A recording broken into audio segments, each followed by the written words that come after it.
Hello and welcome to today's video, and today we're going to be fitting some mudguards to this G31 BMW 530D Touring. So I'm starting at the rear, and there are a couple of bolts that I need to undo first, which are holding in the inner arch liner. There is a lower one and this upper one, which is a bit awkward to get to.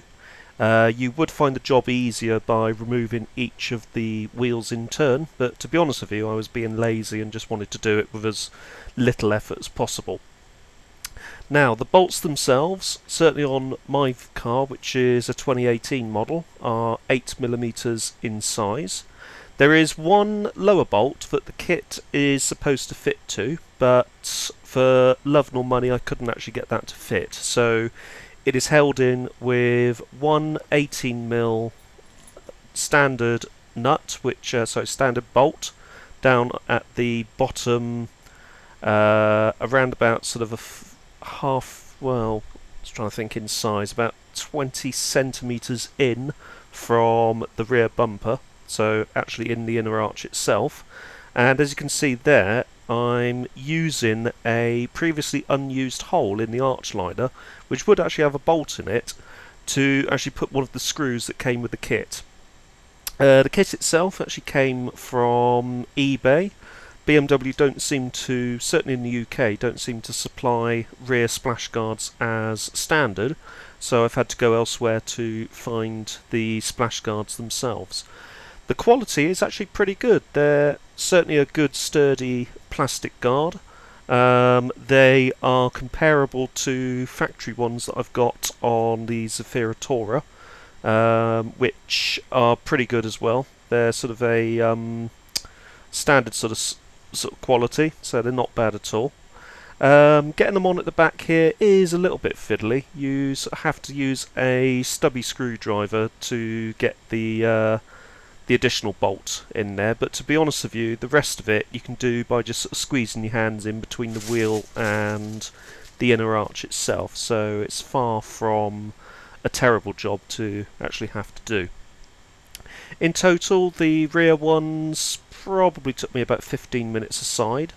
If I had the wheel off, the actual job would probably be a little bit shorter, but to be honest, you have to account for jacking up and supporting the car and then removing the wheel itself.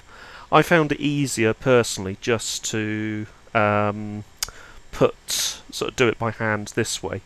One thing that you do want to do is make sure that the inner arch area is completely clean as well, free from any mud and anything that's got into there. And if you're not in a hose pipe ban, using a hose to do this is a good idea. Otherwise, just you can use your hand. What I'm doing there is I'm just putting a little bit of grease on the heads of each of those bolts, and the main reason is so that they don't rust, and periodically I'll just go around and give them a bit of a check-up, and possibly a bit of dinitrile in there as well.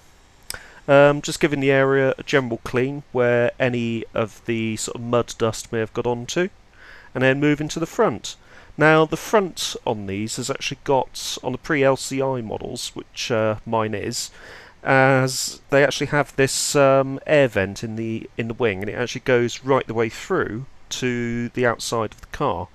And the plastic mounting that actually goes into the wing actually makes up part of the structure of the actual inner arch liner. So you can't remove it. The mud flap actually goes over it. There's a couple of pins that you need to pop out. They literally pop in the centre, and then you replace them. You can see one at the top of the picture that I'm just popping there, and then there's one down the bottom you need to pop. The little head of it comes off. You do need to sort of pop them all the way out.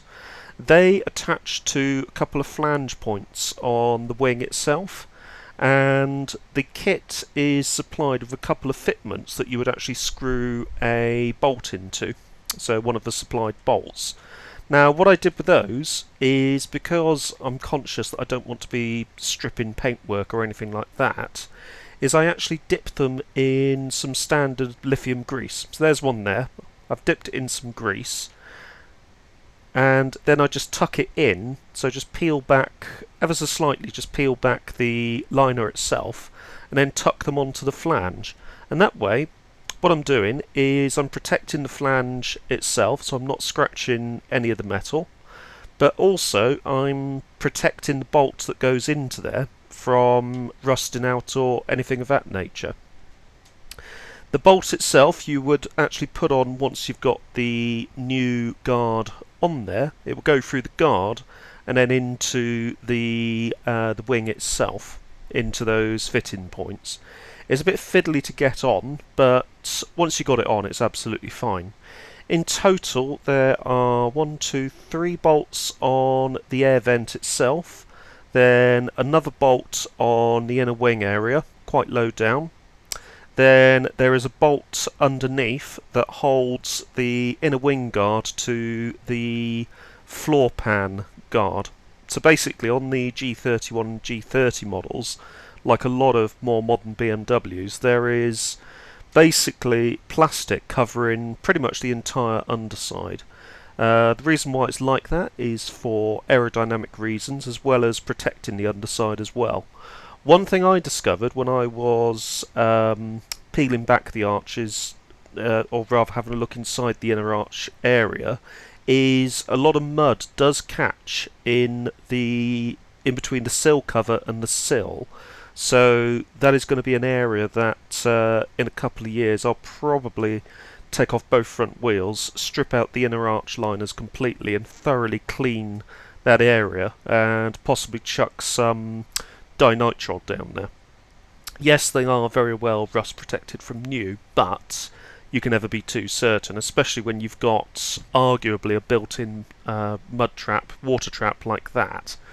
Regular cleaning and regular spraying with water should actually sort of get rid of the worst of the mud and allow it all to drain out properly.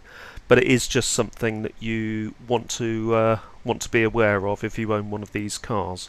I'd also be making the same suggestion if you've got an F30, F31 3 Series and a 4 Series. Basically anything from this sort of generation of BMW, and indeed any car with sill covers, you might want to just be aware that they can trap mud and other detritus. So it is just worth checking that periodically.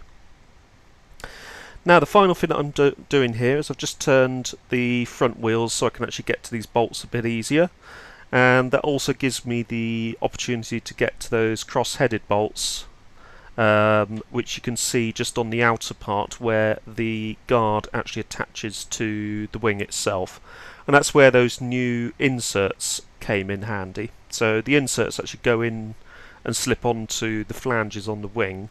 You screw into those, then that secures the guard to the wing itself. On the guards themselves, they actually have drain holes in the bottom of them because they're partly hollow, and you can see at the top of the wing there is a gap between the guard and the wing itself, so any water that goes down the wing will collect in the bottom of the guard itself and actually drain out from the bottom of the guard. So it is worth being aware of where those drain points are so that you can introduce them into your cleaning regime to make sure that they're unblocked, so that the hollow plastic doesn't actually collect moisture or water. Obviously this process is completely reversible. You can just remove the guards completely if you so desire. The final thing I did was obviously just cover the head bolts, cover the heads of the bolts in grease just to make sure that they don't rust, then to give everything a bit of a polish, and that's it. And the end result is, I quite like them actually. I've always liked the look of mud flaps, and I tend to have them more for practical reasons. The XJ40's got them, the Micro that you can see there has got them, the Zafira Tourer has them. I believe that they keep a lot of muck off the bodywork itself and actually keep things contained within the arches. Anyway, that is actually it for today. I'd like to thank you very much for watching. Take care and see you again soon.